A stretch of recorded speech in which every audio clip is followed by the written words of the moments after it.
avec un S à sport. Bonsoir à tous et bienvenue sur Logos FM pour une nouvelle émission d'Avec un S à sport. Je le dis toujours, mais ça fait trop du bien. Ou trop de bien, je sais pas comment on dit en français. Bref, c'est l'émission 100% sport, c'est la meilleure de la région Auvergne-Rhône-Alpes. Même les Rhône-Alpins sont un peu jaloux, mais bon, ça c'est pas très grave. Trêve de plaisanterie, on reçoit ce soir Philippe Barba, le président du Clermont Triathlon. Salut Philippe. Bonsoir, merci beaucoup pour l'invitation. Eh ben écoute, c'est avec plaisir, merci à toi d'être là. Antoine Lafont, bien sûr, qui lui, comme Philippe est président du Clermont Triathlon, Antoine Lafont va faire du triathlon, je pense. Pour l'instant, je fais du vélo, mais c'est vrai que ça reste dans un coin de ma tête. C'est une discipline que j'aime bien. Ouais, ça sera pas. Le vélo fait partie du triathlon, donc pourquoi pas. Puis j'ai beaucoup d'amis qui s'y mettent, donc ça motive aussi. Eh ben c'est super. Maxime Secalo, qui lui, je suis un peu déçu parce qu'il n'a pas trop applaudi la Saint-Etienne samedi, mais j'étais ravi d'être avec lui. Et toujours pas de nouvelles de Véronique Rabiot, Maxime ? Non, écoute, peut-être qu'elle a visité la Piazza del Duomo à Milano. Ouais. Mais écoute, depuis, non, on n'a pas trop de nouvelles de son escapade milanaise. Bon, Adrien était titulaire, hein ? Ouais, écoute, non, je pense qu'il a quand même bien rebondi en fin de mercato comme ça. Après, c'est quand même un joueur qui est en équipe de France, c'est pas non plus... Quelle erreur de l'Olympique de Marseille. Le pire milieu de terrain de l'histoire, on va dire, André Rabiot, quand même. Non, c'est sûr. C'est sûr. Allez, parlons vrai sport, comme dirait mon ami Antoine Lafont. On va parler de triathlon. Alors, Philippe, le triathlon est un sport qui monte. Il va s'arrêter où ? Parce qu'il y a des licenciés partout. Oui, écoutez, on se pose la question aussi, parce que chaque année, maintenant, le problème se pose d'accueillir des licenciés supplémentaires. C'est pas simple, parce que nos capacités d'accueil, elles ont leurs limites. Combien, Clermont ? Là, on était sur la saison qui se termine, 307 licenciés exactement. Ah, c'est énorme. Avec un chiffre dont je suis très fier, c'est la participation féminine, parce qu'on a plus de 100 féminines au club. On est autour de 34-35% de pratiquantes féminines, ce qui est au-dessus de la moyenne nationale de la Fédération française de triathlon. Donc c'est une vraie satisfaction. Et sur les 307 licenciés, il y a 80 jeunes de l'école de triathlon. Donc on voit aussi qu'il y a beaucoup d'engouement chez les jeunes, et c'est quand même quelque chose de très important. Donc oui, c'est difficile d'accueillir des licenciés supplémentaires, parce que la demande, elle est toujours croissante. On se demande en effet jusqu'où ça va s'arrêter, et je crois que cette année la fédération a atteint les 70 000 licenciés, alors qu'elle était encore à 63-64 000 il y a un an ou 2 ans. Donc, c'est énorme. Est-ce que les installations sont suffisantes au niveau de la métropole ? Et si oui, est-ce que la métropole peut peut-être faire encore plus pour peut-être un jour avoir 500 licenciés au Clermont Triathlon ? Nous, on dira qu'ils peuvent toujours faire plus, bien sûr, mais aujourd'hui, je dois reconnaître que la métropole et la ville de Clermont nous accompagnent de très belle manière, parce qu'on a des créneaux natation aujourd'hui, parce que c'est surtout là que les difficultés se font ressentir pour accueillir du monde, mais également les accès au stade, au complexe sportif. Aujourd'hui, on est plutôt bien lotis, si je regarde mes confrères de d'autres clubs en France, partout en France, et pas des petites villes, des grandes villes. Ouais. On se rend compte qu'on est plutôt bien lotis. Mais oui, on en demandera toujours un peu plus pour toujours accueillir dans de meilleures conditions, parce que ça peut être contre-productif justement de vouloir accueillir à tout prix et de mal accueillir, donc de mal entraîner et de rendre compliqué le travail des entraîneurs. D'accord, dernière question, puis après je laisserai la place à mes amis chroniqueurs. Est-ce que le triathlon peut faire encore plus sur le plan médiatique ? Parce qu'il y a Eurosport, j'imagine, l'équipe aussi. Mais est-ce qu'il peut y avoir encore plus de médiatisation, c'est-à-dire les grosses chaînes, TF1, France Télévisions, peut-être Canal+, peut-être que Canal en retransmet déjà, je ne sais pas. Est-ce que tu penses que toi, ça te satisfait médiatiquement, ou faudrait peut-être aller encore un peu plus loin ? Je pense qu'on pourra aller un peu plus loin, parce qu'il y a un très beau championnat de triathlon, ce qu'on appelle le Grand Prix Triathlon, où il y a 5 étapes où on retrouve les meilleurs athlètes français, voire même les meilleurs athlètes du monde. Donc ce sont des diffusions en effet sur la chaîne L'équipe, mais à des horaires qui ne sont pas toujours très fiables.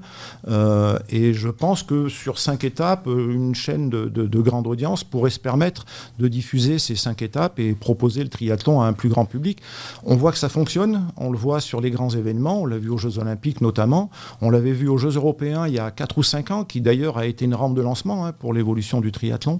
Donc toutes ces audiences-là, grand public, sont tout à fait bénéfiques, et je pense en effet qu'on pourrait faire mieux sur les chaînes publiques. encore une fois, c'est pas comme le football ou le rugby où il y a des diffusions quasi hebdomadaires, voire journalières. Non, là, on parle de 5 étapes dans la saison et qui seraient suffisantes pour éclairer encore plus notre sport. D'accord. Antoine ou Maxime ? Vas-y. Non, moi justement, si tu avais une explication à ce boom, parce que j'ai l'impression, même autour de moi, je vois sur les réseaux, tout le monde, et d'ailleurs tant mieux, je suis premier heureux, tout le monde se met au triathlon, alors c'est quand même un sport assez compliqué qui demande énormément de temps. Est-ce que tu as une explication C'est assez difficile, c'est pas très rationnel comme raison, et en fait on voit que de toute façon les gens se sont vraiment mis au sport parce qu'on voit que le triathlon est en pleine expansion, mais on l'a vu sur les courses à pied. Aujourd'hui les courses à pied sur route reviennent alors qu'elles ont eu quand même un passage difficile, et aujourd'hui les courses à pied sont toutes pleines aujourd'hui, hein. Le nombre de concurrents est phénoménal, sur les marathons c'est pareil, et je pense que le triathlon aussi, qui est un sport aussi de défi, je pense que les gens viennent chercher quelque chose de supplémentaire sur cette discipline-là. L'adrénaline perso, ouais. C'est ce qu'on disait Antoine Bess, le défi de la quarantaine. Et puis je pense aussi que c'est un sport qui a été désacralisé, parce qu'il y a quelques années, quand on faisait du triathlon, on était un surhomme. C'était les premières images qu'on avait pu recevoir du triathlon. Or, c'est faux. Le triathlon, c'est des gens qui s'entraînent. Ça dépend des distances. Oui, mais c'est malgré tout des gens qui s'entraînent, qui se préparent pour ces distances, en effet. Et donc, ce sport-là s'est désacralisé et finalement est devenu plus accessible. Aujourd'hui, on est peut-être tombé presque dans l'excès inverse où c'est un peu tout le monde qui pense pouvoir faire n'importe quoi. Non, ça reste un sport où il y a besoin de s'entraîner, il y a besoin d'apprendre des choses. Et donc, il faut le rendre accessible, mais bien montrer que ce sport-là nécessite un engagement aussi important. Voilà. Max ? Ouais, tu parlais tout à l'heure des Jeux Olympiques. Est-ce que du coup, tu as vu aussi, toi, peut-être un boom après post-JO, avec la médiatisation qu'a eu le triathlon pendant les Jeux à Paris ?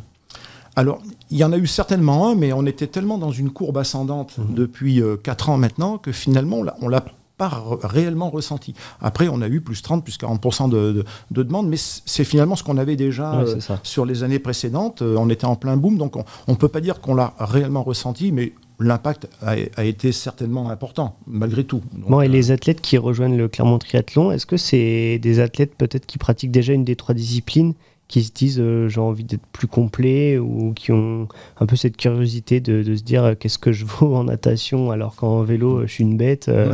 Est-ce que c'est plus des nageurs, des cyclistes ? Non, on a un peu tous les profils. En effet. Alors, chez les plus jeunes, souvent on a des nageurs qui veulent faire, parce que la natation c'est un peu rébarbatif, c'est un sport magnifique, la natation, et ça peut être rébarbatif, et des jeunes qui ont envie justement de faire quelque chose en plus que la natation. Mais sur les adultes, on a un peu tous les profils, on a des débutants, mais on a aussi des gens qui pratiquaient en effet une discipline, ça peut être la course à pied, ça peut être le cyclisme ou la natation, donc on a vraiment tous les profils, et on a aussi des gens qui sont réellement débutants sur les 3 disciplines.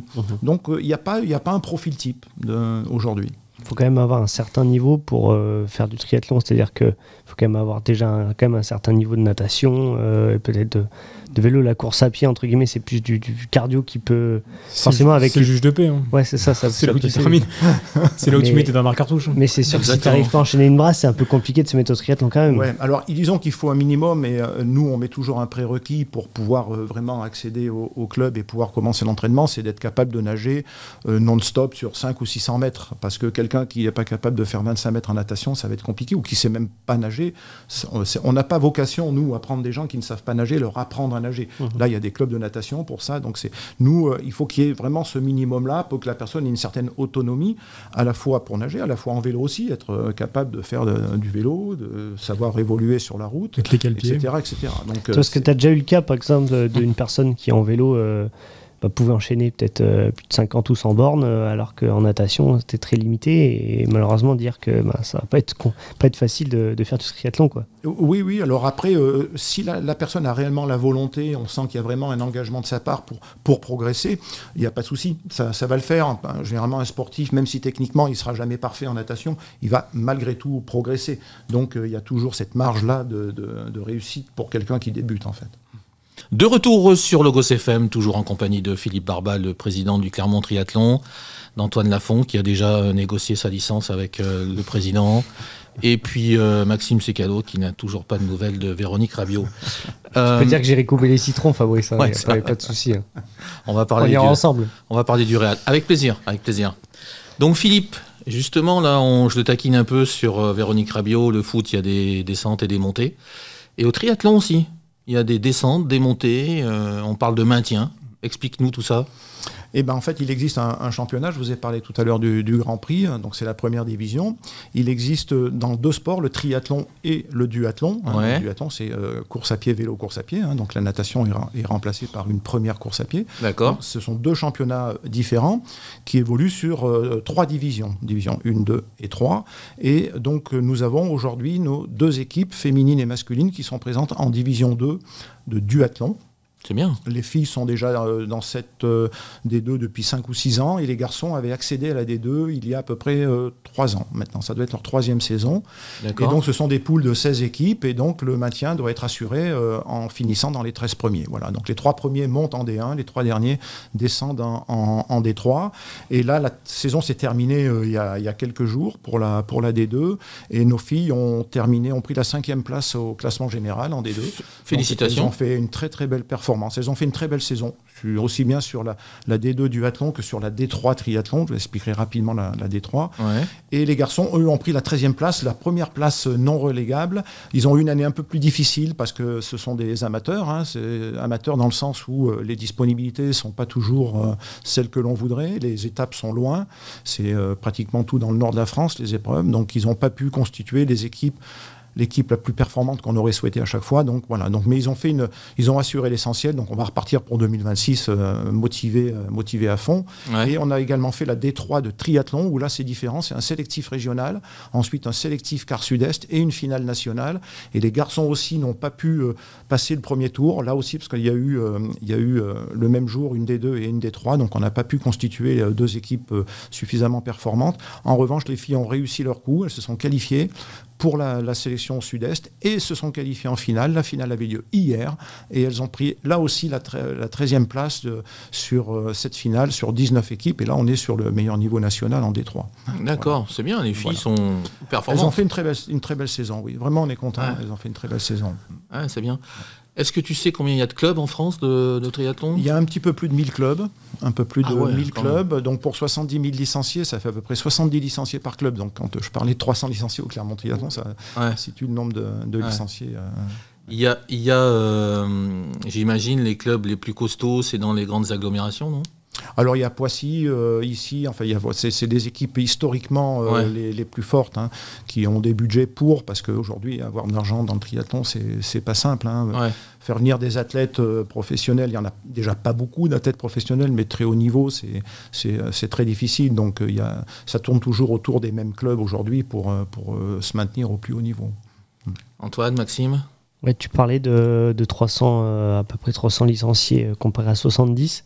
Et justement, les infrastructures qui avaient peut-être du mal à évoluer avec ce sport. Toi, ta perspective sur, on va dire, le moyen et long terme pour le Clermont Triathlon, c'est peut-être penser à déménager pour avoir de plus grosses infrastructures, améliorer celles existantes. C'est quoi le projet, l'idée ?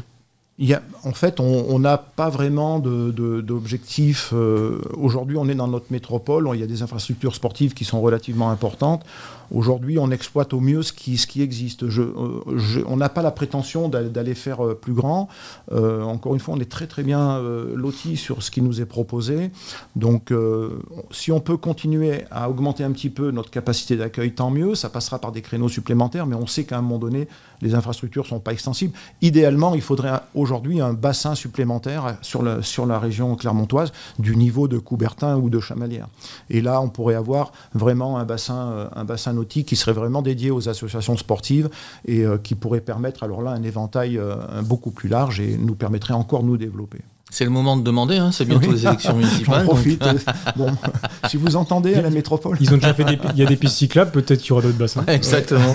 Aussi. Antoine, tu voulais poser une question ? Non, au Clermont Triathlon, t'es spécialisé dans on sait qu'aujourd'hui il y a plein de distances, ça va du XS au label Ironman. On peut tout faire au Clermont Tri ? Absolument, absolument. Nous, on parlait de niveau tout à l'heure. On accueille vraiment les gens qui veulent s'engager sur les 3 disciplines. Et quel que soit leur objectif. Il y en a des gens qui vont venir pour faire leur premier triathlon. Tu parlais de distance XS, c'est vraiment les distances les plus courtes. Et quelqu'un qui voudra préparer un Ironman ou même performer sur un Ironman, il en a déjà fait. Donc, nous, vraiment, on accueille tout le monde et tout le monde a l'objectif qu'il veut lui-même se fixer. Et donc, on a un éventail le plus large possible, d'autant qu'aujourd'hui, il y a des distances pour vraiment tout le monde. Tu en penses quoi, justement, des distances qui sont de plus en plus XXL ? J'ai l'impression que maintenant, ça devient un peu limite n'importe quoi. Ah ben, oui, alors je suis assez critique là-dessus aussi. Je pense qu'aujourd'hui, je disais, n'importe qui ne peut pas faire n'importe quoi. Je pense qu'un Ironman, ça ne se prépare pas en 6 mois. On ne vient pas au triathlon pour dire dans 6 mois, dans 8 mois, je vais faire un Ironman. Je pense qu'il y a des étapes à franchir. Après, on peut faire un Ironman, mais si c'est pour marcher sur un marathon pendant 6 ou 7 heures, pour moi, on n'a pas fait un Ironman. Il n'y a aucun intérêt. Et, on n'a pas fait un Ironman, on a marché. Mais on peut le mettre sur Instagram. Moi, c'est ça le problème aujourd'hui. Ouais.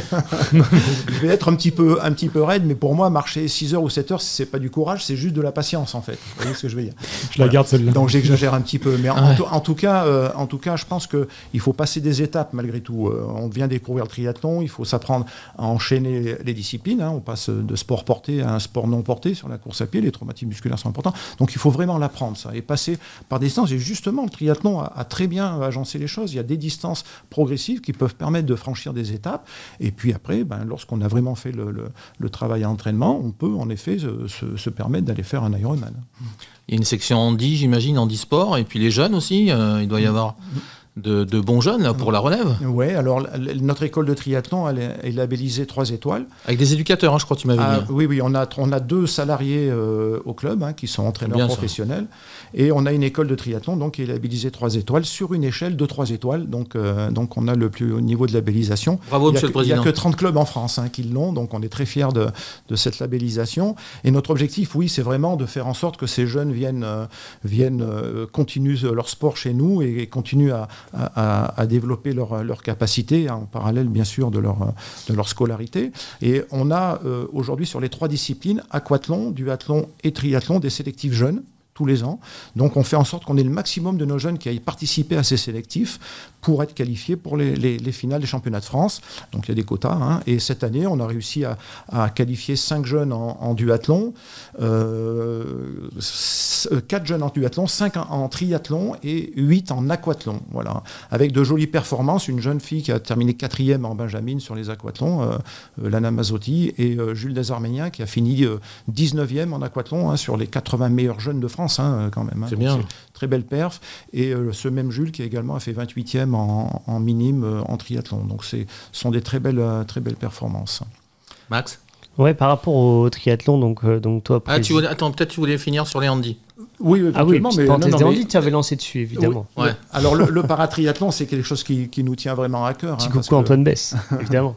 Alors, évidemment, on a même 2 paratriathlètes renommés au club, puisque vous parlez d'Antoine Besse, vous connaissez bien Antoine. On lui fait un gros coucou. Et on a également Yannick Bourseau, qui est au club et qui est d'ailleurs chargé à la Fédération française de triathlon, du paratriathlon.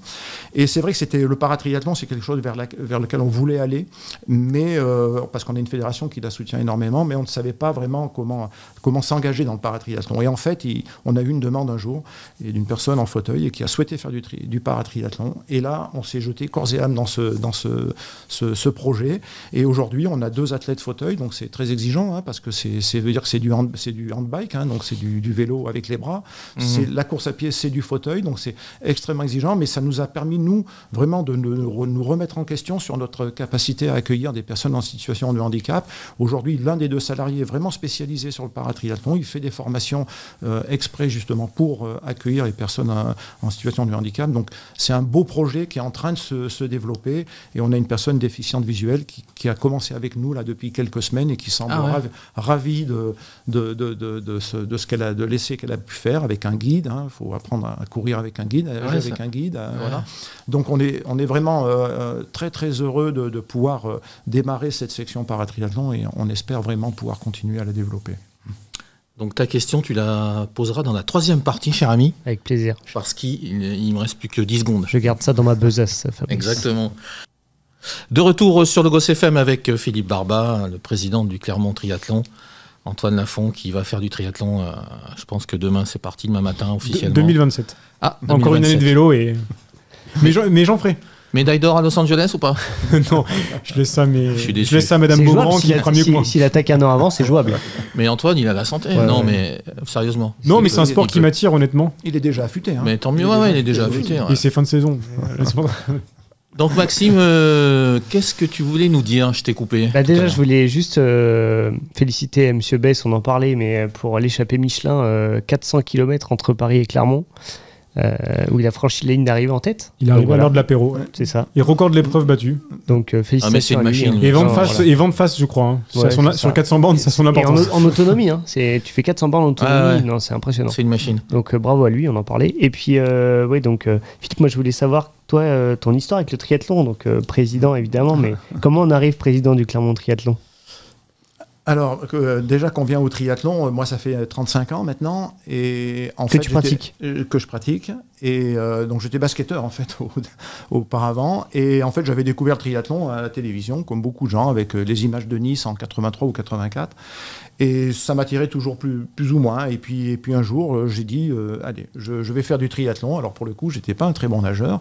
Et donc j'ai attaqué le triathlon en 90, mon premier triathlon que j'ai réussi à terminer. Là, à l'époque, c'était vraiment des distances très courtes. Et puis après, c'est vrai que dans ma tête, j'avais qu'une envie, c'était de faire le triathlon d'Embrun, qui était mythique, qui reste encore mythique aujourd'hui, puisque c'est un des plus durs au monde en termes de dénivelé. C'est quoi à peu près les distances Alors, et les le- distances, là, c'est 3,8 km de natation, 180 km en vélo et 42 km à pied un marathon. Avec le col de l'Isoire à vélo, je Avec précise. 4000, alors je crois que c'est 4005 ou 5000 de dénivelé, je ne sais plus exactement. Et c'était devenu un réel objectif. Donc quand j'ai démarré en 90, mon objectif c'était vraiment de faire Embrun, et je l'ai réalisé pour la première fois en 95. Et comme ça m'a plu, je l'ai fait 7 fois. Donc je me suis dit, voilà, C'est bien. maintenant que c'est fait, ASP. avec un objectif... C'est ce qu'on appelle de la gourmandise, Fabrice. hein. Je sais ce que c'est la gourmandise par contre. Hein. Pas en Voilà. triathlon, mais autrement je sais ce que c'est. Et l'objectif était de franchir la barre des 13 heures, donc de faire moins de 13 heures. Et le jour où j'ai franchi, j'ai fait 12h27. Et là, j'ai dit, bon, ben non, c'est bon, on va passer à autre chose. Donc, après j'ai eu fait d'autres Ironman dans les années 2000 et 2010, en Floride, Lanzarote, Nice, etc. Ça Voilà. permet de voyager, Et- hein, le triathlon. Oui, ça permet de voyager, absolument. Oui, ça permet de découvrir des Mais endroits. il faut signaler aussi à nos auditeurs qui sont dans leur voiture que Philippe Barba est plus qu'affûté, hein, quand même. Oui, Voilà, je préfère le décrire quand même parce qu'il y a peut-être des gens qui vont dire ah bon, Ah, pour faire 12h27 à Embrun, oui, c'est mieux. faut éviter C'est de mieux. manger des chips, quoi. On va rendre hommage aussi, alors une petite Marseillaise, Jimmy Gressier quand même, qui est champion du monde du 10 000 mètres. Tout à fait. C'est dingue ça, Alex Pasteur, sur France Télé, il pleurait presque quoi. Incroyable cette dernière ligne droite, incroyable. Ouais, et puis en plus avec sa grosse désillusion au JO de Paris, 13e. où il fait 13e, ouais, Ouais. c'est ça. David Douillet s'était moqué de lui C'est d'ailleurs. ça, il se fait railler. Bon, alors il n'a pas manqué en conférence de presse juste après de lui mettre une petite pique. Bah, il a raison. Donc voilà, il a bien raison. Mais effectivement, donc là, il a remis les pendules à l'heure. Hein. Honnêtement, champion C'est du beau, monde. hein. C'est très beau, C'est ouais. quoi son temps déjà? Je sais pas du tout, mais en tout cas, je sais qu'il est Là, il champion a mis, du je monde. crois, et- c'est 28,50, je crois. C'est Ouais. pas très rapide pour un 10 000. Mais Ouais. par contre, c'est une course qu'il faut gagner, donc il l'a gagné. Ah ouais. Et il a parfaitement fait le taf. Mais Voilà. c'est beau parce que ça. c'est souvent les Kenyans, les Éthiopiens, c'est souvent Sur le les- 10 bornes, pas forcément. Ça reste encore assez explosif pour les Européens. Mm. Honnêtement. Ben, moi, j'ai C'est connu. plus le semi-marathon. ou, T'avais Yifter à une époque, il y a Gebre Selassie. Non, Mais mais- là, il y avait Joshua Cheptegei qui était absent, Ouais. qui était, je crois, double ou triple champion C'est du ce, monde. c'est ce qu'ils ont dit. Mais il y avait quand même du beau monde. Mais voilà, c'est ça. Il n'y avait pas non plus. C'était pas des seconds couteaux derrière. Hein, donc, C'est ça. Et pour continuer à parler de cet événement, Duplantis qui va bientôt arriver sur la Lune, je crois. c'est ça. Eh ben, 6 Duplantis, 6,30. 6,30. On avait annoncé. Enfin, les médias annoncent qu'il a au moins 6,40 dans les pattes. Hein. J'ai entendu 6,50, ça me paraît quand même Ça. énorme. Alors, je tiens à préciser quand même que, parce qu'il faut bien faire de l'autosatisfaction, qu'en 2018 ou 2019, dans les premières émissions d'Avec un SA Sport sur le Goss FM, j'avais annoncé en premier que Duplantis ferait un jour 6,30, on y est, mais soi-disant qu'il a 6,40 dans les jambes, donc Bah, écoute, je sais pas, mais en tout cas, il y a l'air d'avoir de la marge. C'est impressionnant. Puis en plus, la pression, Fabrice, comme toi, il la boit. Hein. la pression, il la boit, ouais. Non, Parce- puis là, Ouais. Non, parce que là, il fait quand même 2 essais. Je sais pas s'il en boit beaucoup, par contre, lui. Non, mais il la boit en tout cas, elle coule sur lui, tu vois. Ouais, non, mais c'est Parce que sûr. qu'il- honnêtement, il fait 2 échecs et là, il fait le titre et le record du monde sur le dernier essai. C'est impressionnant. On a la barre qui bouge juste après son passage. Donc il est à chaque fois à la limite, mais là pour le coup elle est restée dessus et ça joue en sa Puis la faveur. concurrence à des années-lumière, c'est ça qui me fascine, quoi. Bah, il n'y en a plus de On concurrence. voit C'est que ça. Parce que là, ce qu'on ne mesure pas, c'est qu'il a quasiment fait 3 sauts à 6m40. Puis il À est- 6m30, pardon. il est très jeune. Il a fait 3 Ouais, sauts à c'est 6m30 ça. parce qu'il Oui. effleure la barre. Ah oui, c'est ça. Mais tu me disais qu'il monte à. Juste avant l'émission, on en parlait là tous les deux, qu'il monte à 21 km/h là quand il. Alors en fait, Sur il y l'impulsion. avait une statistique, oui, sur son. Même sur 100 mètres, hein. Il a sur la- 10,37 au 100 mètres. Mais Ouais. sur la course d'élan, il y avait sa vitesse maximale qui était autour de 36 km/h et en verticale à 21 km/h. C'est-à-dire qu'on voit comment il arrive à transformer sa vitesse horizontale en vitesse verticale. C'est assez Exceptionnel. impressionnant. Ouais. Puis on parlait de la concurrence, on le voit bien à la fin. Donc déjà c'est très rare, mais tout le stade de Tokyo est resté présent pour la perche. Ouais. Alors que normalement c'est plus pour du 100 mètres et quand les courses sont finies, tout le monde s'en va. Bah, c'est une Et star mondiale. C'est Et la là- plus grande star de l'athlète à l'heure Bah, bien actuelle. sûr. Et là à la fin, t'as Sam Kendricks, t'as tous ses concurrents, etc. qui viennent l'enlacer comme si ils étaient tous restés pour Il y a lui. une belle et qu'en ambiance fait, à la perche, c'est ouais, ouais. ça. Il y a un bel Franchement, esprit d'équipe. à part Bol, dans les années 2000, pour moi, C'est c'est lui. fraternel. Ah, bah ça, c'est sûr. Non, mais Duplantis, il est exceptionnel. On va aussi maintenant parler d'une équipe exceptionnelle. L'ASM Clermont. L'ASM Clermont-Auvergne, qui, mon ami Antoine Lafont va me dire qu'ils sont en reconstruction. Ouais, non, mais tu penses qu'on construit un club en 2 semaines, toi? Non, mais tu me ça fais fait, rire. ça fait 6 ans qu'on est en construction. Il va bien falloir que ça Non, s'arrête un jour. 2020, 2021, c'est pas si loin que ça. Non, 2019, le dernier titre, moi je parle. Je parle pas de 2021. Du coup, si on parle en titre avec l'ASM, c'est sûr qu'on va commencer à sortir les mouchoirs. Mais là, Heureusement, Christophe Furios a dit que la préparation était bonne. Si elle n'avait pas été bonne. après, voilà, tu prends Toulouse à la maison, tu vas à La Rochelle, c'est pas. Ça, c'est vrai, t'as raison. Mais c'est vrai que c'est frustrant parce qu'on peut au moins revenir avec le bonus défensif. Et peut-être Même que. la victoire, quand tu regardes le match, tu te dis, mais c'est pas possible. Bah, c'est sûr que si tu regardes que le score, tu penses qu'on a pris une. Il y a Désolé du terme, 13, mais tu penses qu'on a pris une branlée, alors que. Pas du tout. Pas du tout. C'est ça qui est frustrant. C'est fou. Mais il faut vite se réveiller parce que les points. Et Là, tu t'es 13e. Tu reçois la section paloise qui a Qui est les en dents pleine qui bourre. rayent le parquet et qui est en pleine bourre, Ah, effectivement. C'est ça. Non, mais le top 14, on l'a dit, c'est tellement relevé, tous les points vont compter. Donc, Philippe, je sais que tu suis la SM, alors qu'est-ce que t'en penses encore? Parce que c'est toujours l'éternel discours, en fait, comme la saison dernière. Ah, Clermont aurait mérité mieux, mais bon, en avant, on fait des mauvais choix, le ballon glisse. Ouais. et tu perds le match. La discipline, ça nous C'est- coûte très c'est Ça cher. va durer combien de Oui, temps, la ça? discipline. Ça va Mais, durer combien on de ne sait temps? pas parce que malheureusement, oui, on retrouve un petit peu dans ce match de La Rochelle les travers de la saison dernière. Une équipe qui est capable de gagner le match. À 13-13, elle doit marquer un essai. On se retrouve à 13-20 au lieu de l'inverse, de 20-13. Exactement. Et derrière, on prend un essai et puis deux cartons derrière et ça part en sucette, quoi. Donc, encore une fois, c'est un peu le discours qu'on a tenu presque l'année dernière sur toute la saison. Et c'est dommage parce qu'on sent que, oui, mais potentiellement, elle était plus forte que La Rochelle. Parce que, Ouais. franchement, La Rochelle, ils n'ont strictement rien montré, quoi. Hein. Donc, le score est très flatteur pour eux. Hein. Il y a beaucoup de supporters rochelais qui avaient peur, hein, parce que ils se sont dit. Et puis La Rochelle, en plus, c'est pas extraordinaire. Alors on dit le Stade Toulousain, le premier match. Mola lui-même dit qu'ils ont fait des mauvais choix, ils ont perdu des ballons. Bon, c'est C'est la Stade référence Toulousain. mondiale. Oui, mais c'est un début de saison. Non, mais je pense que les deux Tu matchs, les- clairement, on les perd aussi pour notre indiscipline et Ouais. pas forcément par le Mais beau c'est- jeu de l'adversaire. Ce que je veux C'est ça dire le par là, problème. c'est que si c'est deux équipes que tu prends au mois de novembre, tu prends peut-être 50 points, quoi. Tu vois ce que je veux dire? Non, puis là, Pau, Peut-être tu vas plus. jouer la boule au ventre parce que t'as 0 pion. Bah ça c'est sûr. Hein. Donc, Et Ça, c'est c'est sûr que sûr. sur ces deux matchs, en plus, le bonus défensif à chaque fois n'aurait pas été volé. Si Non. on veut être. Mais qu'est-ce qu'il faut changer? Puis t'as la grande Coupe d'Europe à jouer aussi, c'est pas pareil. Parce que Urios, exactement. Urios parle de l'état d'esprit, mais moi je trouve, il n'y a rien qui change, quoi. Ça va être quoi le déclic? Je trouve que l'état d'esprit en soi, il est pas mauvais. Comme l'a dit Philippe, tu fais un match, tu vas à La Rochelle, à De Flandre, La Rochelle qui fait une saison dernière qui est quand même pas facile, qui a envie de se reprendre, et t'es pas ridicule, tu vois. Alors Ouais, c'est mais sûr que le score à la fin, bah, effectivement, t'es à 13 contre 15, t'as les Aldrit, le Garec, etc. qui dynamisent le jeu, donc forcément, ben, tu prends cher à la fin. Mais en tant que tel, le match est pas mauvais, donc je pense que l'état d'esprit, il est pas mauvais. C'est sûr que là, contre la section paloise samedi, il va pas falloir faire de cadeaux, et que honnêtement, malgré le gros début de saison de la section paloise, il va falloir gagner avec une victoire bonifiée samedi au Michelin. Pas le choix. Ok. Et on parlera aussi, on va pas le faire aujourd'hui, mais dans les prochaines émissions, on débattra sur pour moi, hein, donc je vais pas me faire des amis, certainement, mais cette grosse imbécilité de carton orange. Mhm. Moi, je trouve que c'est, mais alors, ça sert vraiment à rien, quoi. Franchement, mais c'est mon opinion, moi, je peux me tromper, mais à quoi ça sert? À quoi ça sert? Bah, il y a des évolutions dans l'arbitrage, des bonnes et des mauvaises. De retour sur le Goss FM pour la dernière partie avec Philippe Barba, le président du Clermont Triathlon, Antoine Lafont et Maxime Secalo. Donc on parlait de l'ASM et puis du carton orange. Alors on va pas faire trop long sur le carton orange parce que bon voilà, quand une faute mérite un carton rouge, elle mérite un rouge. Et puis l'ASM, est-ce que l'ASM va finir dans les 6 premiers cette année? Pour finir sur l'arbitrage, Fabrice, je pense qu'on en parlait hors antenne, mais ce qui est fait au niveau international avec le bunker, c'est-à-dire que le carton jaune est donné par l'arbitre et l'arbitrage vidéo a en gros 8 minutes, il me semble, pour décider de la sévérité, si ça doit transformer en rouge ou rester jaune. Je pense que c'était une bonne idée.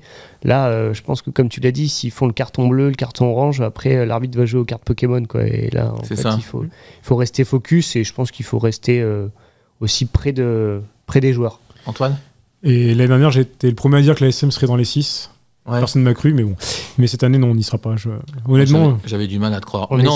J'espère me tromper, mais on va pas revenir là-dessus. Mais l'année dernière, c'est un gros coup de chance de finir 5e. Bref, on va basculer sur autre chose. D'ailleurs, et Fabrice, on espère que la saison ne sera pas historique parce qu'elle l'est déjà, puisque au bout de 2 journées, on a 0 pointé. C'est la première fois. C'est pas arrivé depuis 20 ans la création du top 14. Exactement. On espère qu'elle va être historique, mais dans un autre sens, tu vois. Voilà. Et juste, je voulais dire que cette 5e place était un peu usurpée parce que vu la prestation contre Bayonne, bon, mais ça, c'est autre chose. Bref. Bon, parlons foot maintenant. Saint-Étienne, le grand club de l'AS Saint-Étienne, quand même. Est venu gagner au Montpied. Et ouais. Ce qui n'était pas fait depuis. Non, et puis Clermont, alors moi, j'y étais avec Maxime. Et Clermont ne mérite pas de perdre. Sincèrement, même si Saint-Étienne a fait une très bonne deuxième mi-temps, je les ai trouvés faibles, les Verts, en première mi-temps. Alors bon, ils ont quelques blessés et tout. Mais bon, Stassin, il est rentré, il a changé le match, Lucas Stassin. Mais Clermont, je trouve qu'ils vont s'en sortir cette année parce que ça a joué au ballon quand même.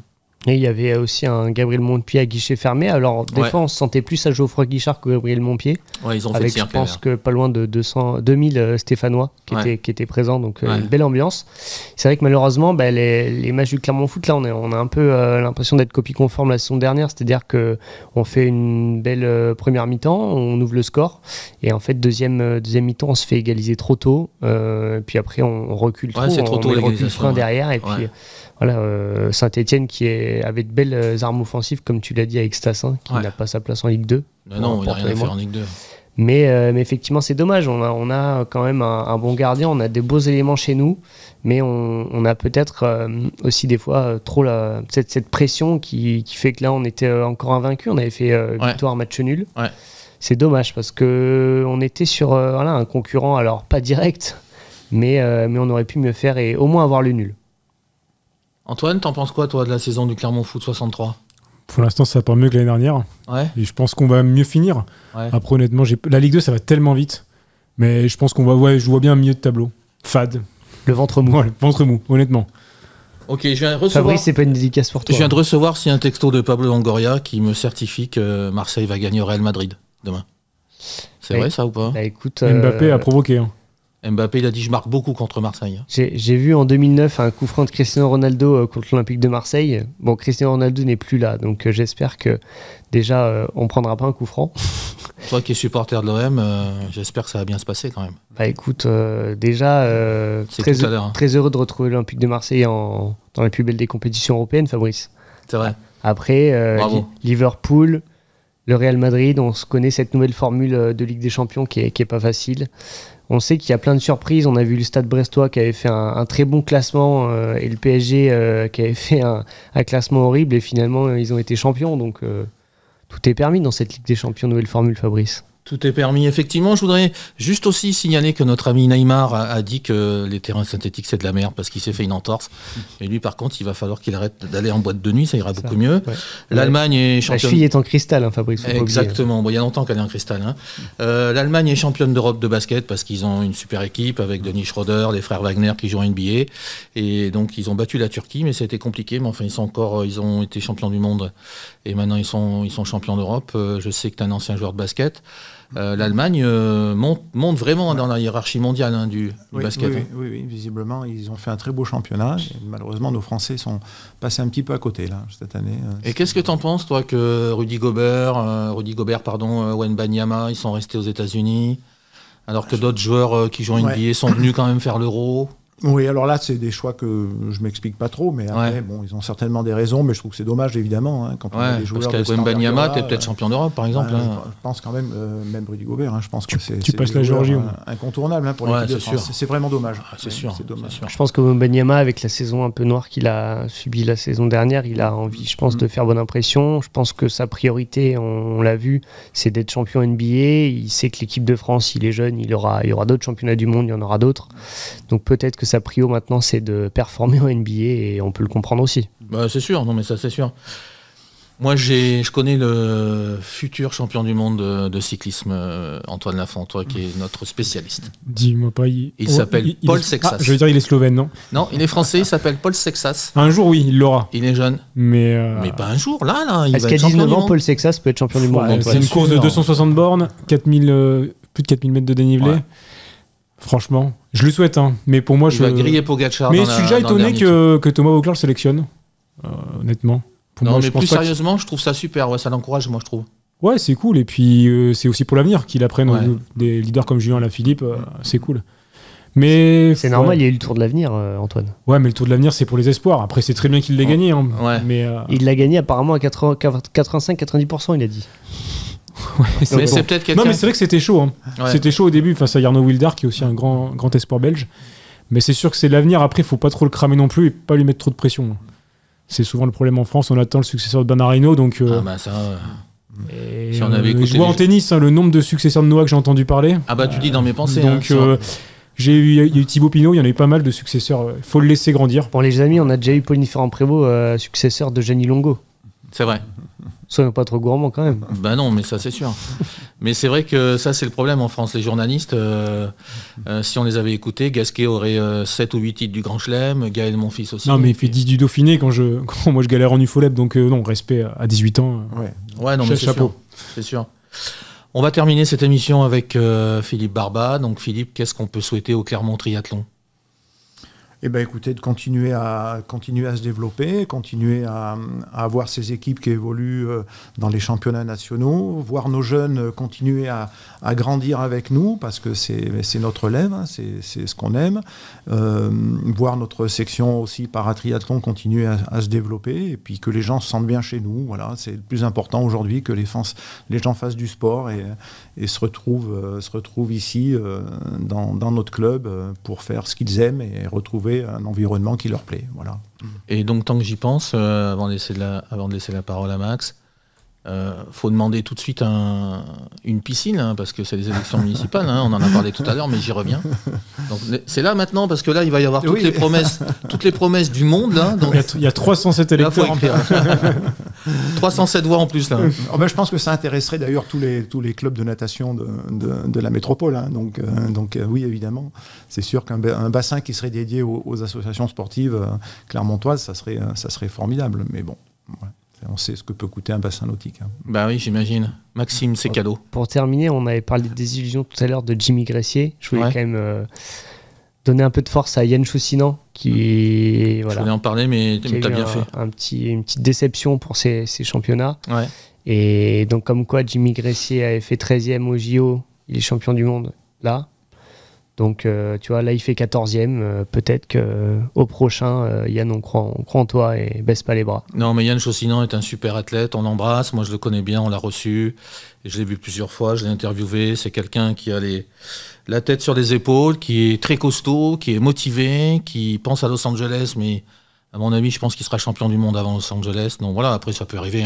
C'est pas une machine, c'est un être humain. On appelle ça un être humain.